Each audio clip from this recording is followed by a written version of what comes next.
What is hacking a power station's expansion battery port? What is that, and why is it different than plugging a battery into the solar input port? And how are they different? What things do you have to consider?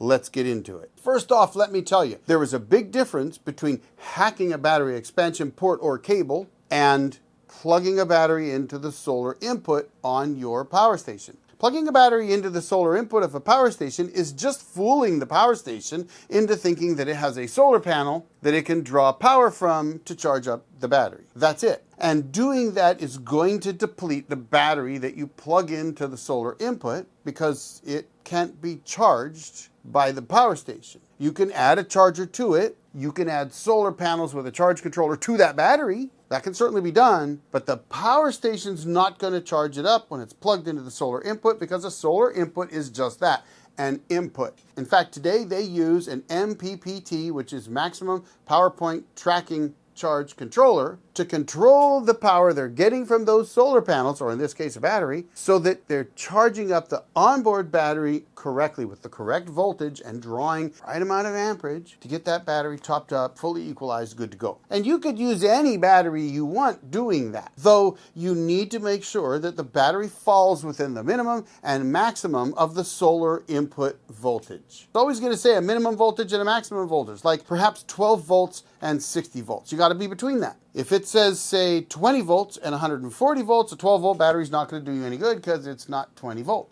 If it says 13 volts and 80, like my Opus Mega 1 power station does, and you have a 12.8 volt LFP battery, well, those are going to be fine until you drain them past that 13 volts to, say, 12.9. Now, they're going to be pretty depleted at that point. However, it will stop drawing off of them at that point as well. Then you got to charge them back up somehow. And it wouldn't make much sense to charge them off the power station unless you got plenty of solar to do it, okay? That is very different than when we talk about hacking the expansion battery or battery cable or port on a power station. Doing those two things are very, very different. One is just providing some means of charging the power station. The other is not charging the power station at all. In fact, I get many comments like, how come this isn't charging my power station? And my first thought is, stop. You don't understand what's going on here. You need to learn. You've got to think of your power station as a battery. Don't think of it as a generator. A lot of times they call them solar generators. That's a misnomer. It's a false name. It's not correct. They do not generate power. We can argue over whether or not solar panels generate power or not. Power stations don't. They're just a battery with some circuitry added to it, like an inverter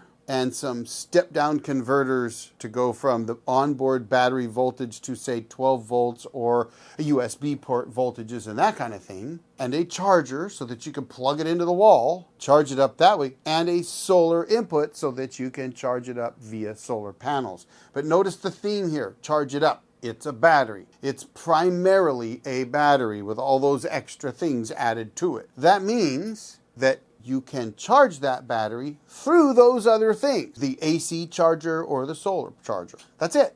It's the only way they let you charge them. The battery expansion port is just that, an expansion. In fact, think of what I just said. Battery expansion port. Cut the port out. Battery expansion. You're going to expand the onboard battery from whatever size it is to some larger size. So if, for example, you have a 3,000 watt-hour battery in your power station and you happen to have a 3,000 watt-hour battery that you can expand it with, now you have a 6,000 watt-hour battery and therefore a 6,000 watt-hour power station. How do you do an expansion like that? Whether you're using the manufacturer's battery or whether you're hacking it to use your own, like I have shown how to do in many videos, what you're doing is you are paralleling those two batteries, the onboard battery and the external battery. And paralleling means you are connecting the negatives to the negatives and the positives to the positives. So if you've got two batteries, they each got a positive and a negative, If you put a cable between the positives and the negatives, you have paralleled those two batteries. They remain the same voltage. So two 12.8 volt batteries that are paralleled together are still 12.8 volts. You just increase the capacity of that first battery by the second. So if you take two 100 amp hour 12.8 volt batteries and parallel them together,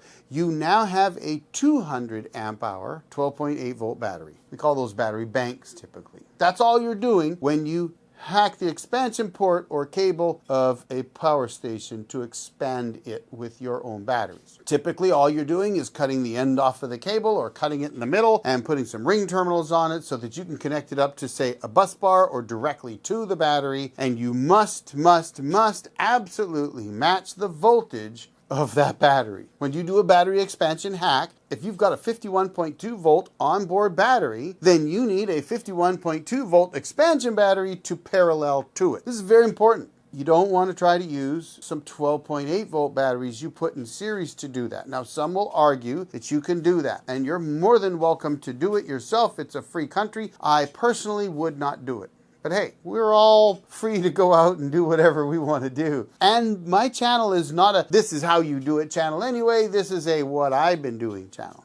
You could choose to do what I do or not, but I personally would not put four 12.8 batteries in series to get 51.2 volts and then connect that to a power station. And I wouldn't because of the battery management systems themselves and the cells in each of those batteries. They're just different enough that if something goes wrong, you could have an issue. You're welcome to try it. I won't do it. But in any case, that's all you're doing. You're just paralleling the two batteries together. Now, a couple thoughts on this. One, if you've watched my battery expansion hacks, you will notice that I always cut the end off or cut the cable in half and remove the communication ports, and I do that on purpose unless I think I'm going to be able to use their battery as well, which I have attempted once. It was a total failure. I destroyed the power station and a very expensive golf cart battery because the manufacturer had rolled the positive and negatives on their expansion port, and red was negative and black was positive. Oops. I think they fixed that now.